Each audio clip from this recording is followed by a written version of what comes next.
Hey guys, we arrived at a pretty cool cabin yesterday. We're staying here for a few days. It's snowing out now pretty good. We've got 3 or 4 inches so far. I'm going to be doing a lot of ice fishing today, and I figured I'd show you guys what gear you need and how to set it up in case any of you guys don't know.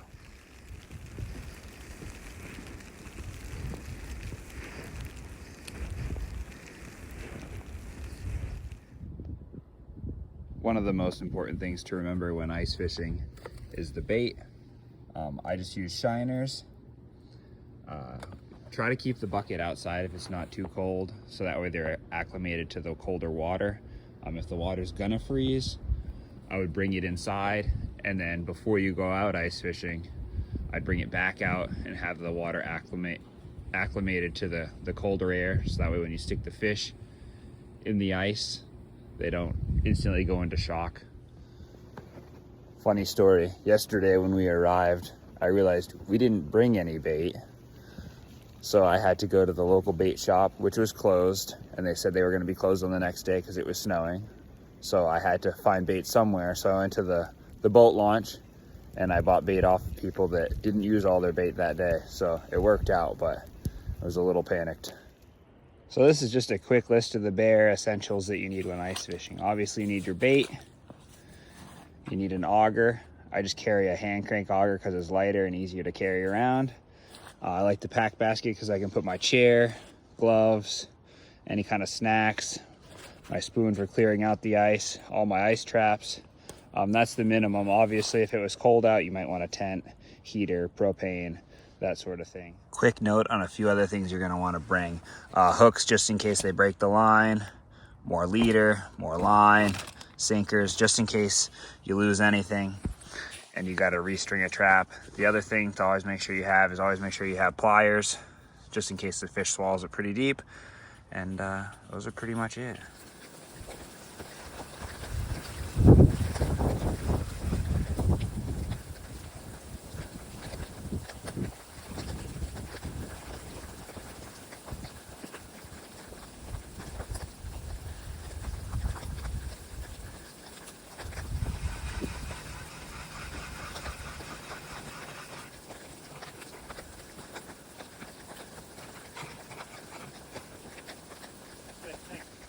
Now, a lot of people hate on the hand crank augers because they have to work to actually drill the holes, but I just wanted to show you, if I can keep the camera steady, how easy it really is to use a hand crank auger, especially when the ice isn't very thick.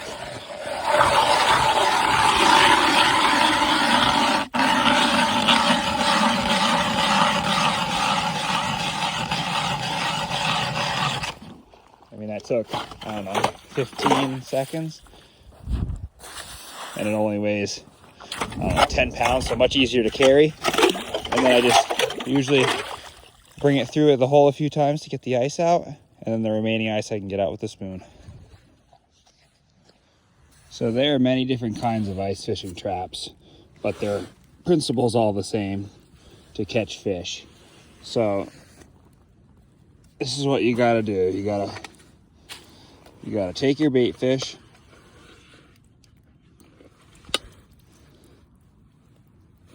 and then you take the hook, and I usually put the hook in through the back, right above that back fin there.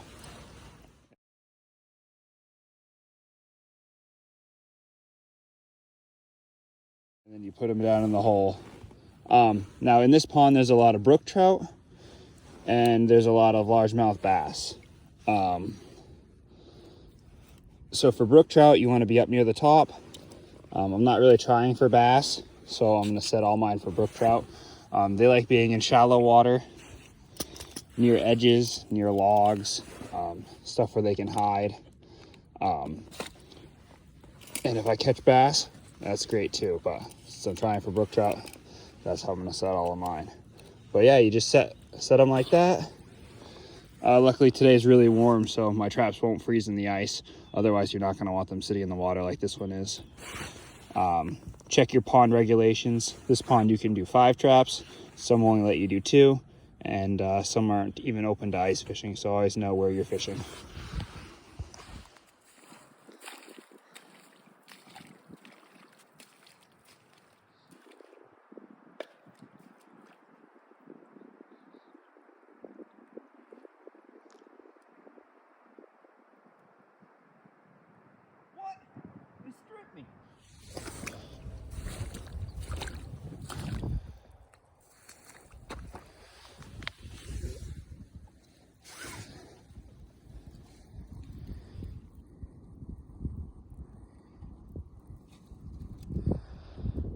don't see it spinning.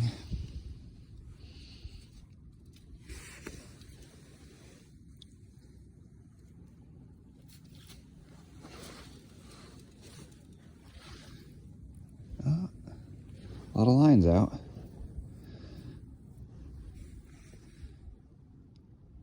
Bummer. They got me.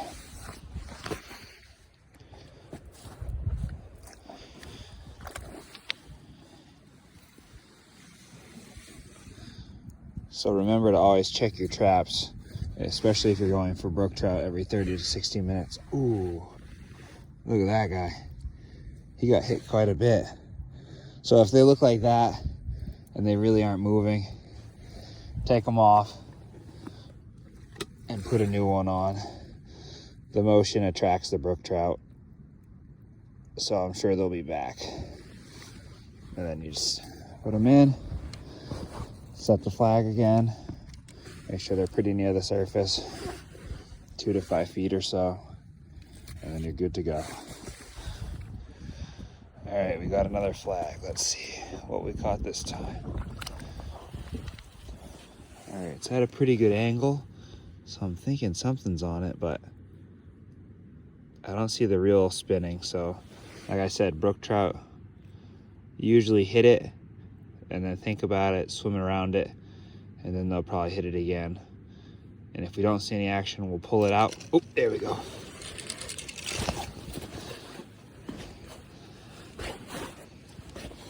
Oh, hey, there he is. All right, stay here, stay here.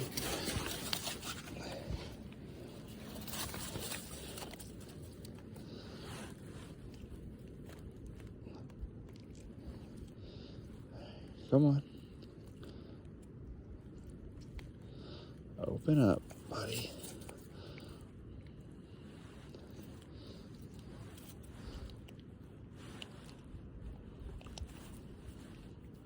Come on. All right. So I'll get my pliers out.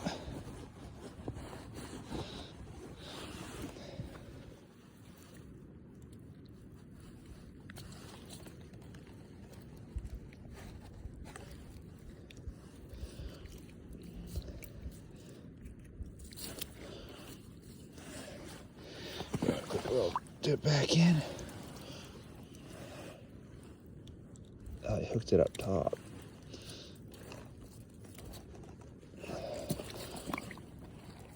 I put this one right through the top of him.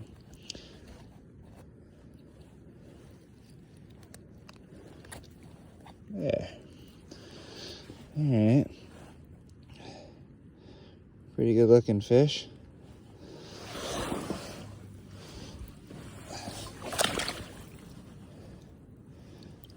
Looks pretty good. I'll let him go down. So when you do finally get a flag and you're going for brook trout, these traps are useful because you can see if they're spinning. But if you look at the line, it looks like it's pretty straight down right now.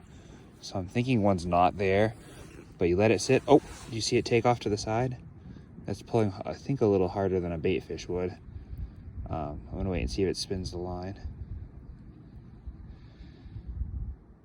And it appears to be.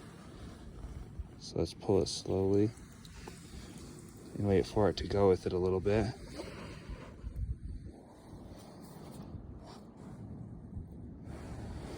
Give it a quick little.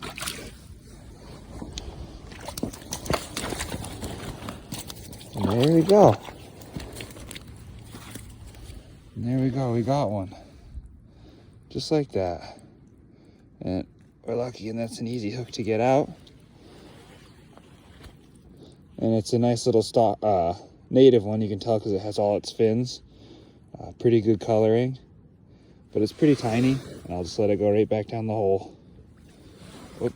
Of course he doesn't. There we go.